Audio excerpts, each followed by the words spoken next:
एक जंगल में एक शेर रहता था जो बहुत मेहरबान था। उसके 2 बेटे थे। एक दिन शेर राजा ने अपनी गार में अपने दोनों बेटों को बुलाकर कहा, मैं अब बूढ़ा हो गया हूँ। वक्त आ गया है कि तुम दोनों में से किसी एक को राजा बना दिया जाए। कायदे के मुताबिक संबा मेरा बड़ा बेटा है, उसलिए राजा संबा ही बनेगा। राजा तो जंगल का मैं ही बनूंगा। चार्ल्स बोला, तुम में हुकूमत संभालने की सलाहियत नहीं है, तो क्यों ना एक मुकाबला हो जाए। चार्ल्स शेर संबा शेर से लड़ने लगा, मगर कुछ ही लम्हों में संबा ने चार्ल्स को जमीन पर गिरा दिया। चार्ल्स गुस्से में आकर जंगल के एक तालाब के पास पहुंच गया और अपने दोस्त हीरी मगरमच्छ को सारी बात बताने लगा। तुम मेरे साथ चलो।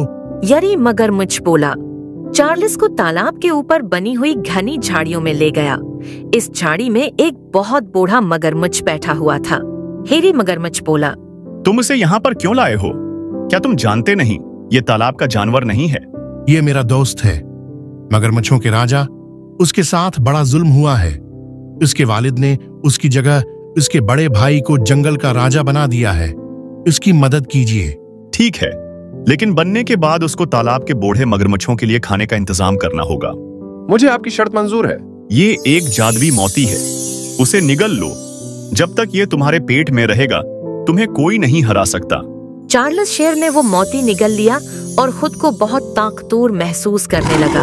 अब तुम उड़ भी सकते हो और जब तुम्हें गुस्सा आएगा तो तुम्हारे मुन्ना से आग निकलेगी जो तुम्हारे दुश्मनों को जलाकर रख देगी।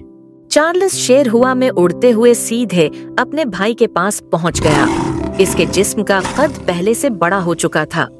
चार्ल्स शेर गुस्से में अपने मुन्ना से आग निकालते हुए बोला, तुम्हारा वक्त खत्म हो गया भाई, सीधे तरीके से हार मान लो। ठीक है मेरे छोटे भाई, अगर तुम जंगल का राजा बनना चाहते हो तो मैं तुम्हें अपना ये ताज सौंपता हूँ। संबा ने कहा और अपना ताज उतारकर चार्ल्स शेर को पहना दिया। उस दिन के बाद चार्ल्स शेर जंगल का राजा बन गया और जंगल का राजा बनते ही उसने जंगली जानवरों पर जुल्म करना शुरू कर दिया। अगर उसे किसी भी जानवर की बात बुरी लगती तो वो उसे अपने मना की आग से जला देता। चार्ल्स शेर बड़े मजे से अपनी गार में बैठकर जंगल के जानवरों पर हुक्म चलाता रहता। उसे राजा बने हुए कई महीने गुजर गए और वो ये भी भूल गया कि उसने बूढ़े मगरमच्छ से खाने का वादा किया था। एक दिन जब चार्ल्स अपनी गार में बैठे बैठे बोर हो गया तो वो तफरीह के लिए इसी तालाब की तरफ निकल गया। चार्ल्स शेर तालाब पर पहुंचा ही था कि वहां उसका दोस्त हैरी मगरमच्छ और वही सफेद बूढ़ा मगरमच्छ आ गया। तुमने मुझसे वादा किया था कि तुम राजा बनने के बाद बूढ़े मगरमच्छों के लिए खाने का बंदोबस्त करोगे। बूढ़े मगरमच्छ ने कहा, एक राजा तुम जैसे गंदे मैले तालाब के जानवरों के लिए खाने का बंदोबस्त करेगा। मैं तुम्हारे बाप का गुलाम नहीं हूँ। चार्ल्स ने कहा और वहां से उड़ता हुआ चला गया। मगर इस मंजर को चुपके से उसका भाई संबा बहुत गौर से देख रहा था। संबा फौरन हीरी और बूढ़े मगरमच्छ के पास पहुंचा और बोला, मैंने तुम्हारी और अपने भाई की बातें सुन ली हैं। मुझे बताओ, आखिर उसके ताकतवर बनने का राज किया है? बूढ़े मगरमच्छ ने उदासी से सारी कहानी संबा शेर को बता दी। संबा शेर गहरी सोच में डूबा और बोला, अब समझा? तो सारा खेल उस जादुई मोती का है जो मेरे छोटे भाई के पेट में है। ये कहकर संबा वहां से चला गया। अगले दिन संबा शेर चार्ल्स शेर की गार में पहुंचा और चार्ल्स शेर के सामने हरन का ताजा ताजा गोश्त रख दिया। वो जानता था कि उसके छोटे भाई को हरन का गोश्त बहुत पसंद था।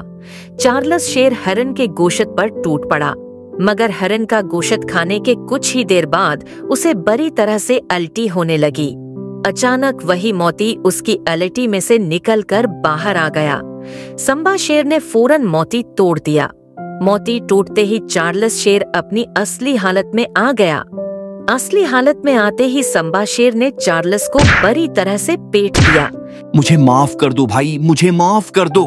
चार्ल्स ने कहा, तुम राजा बनने के लायक अभी थे ही नहीं। संबा ने कहा, अब तुम बाकी जानवरों की तरह जंगल में सादा जिंदगी गुजारोगे।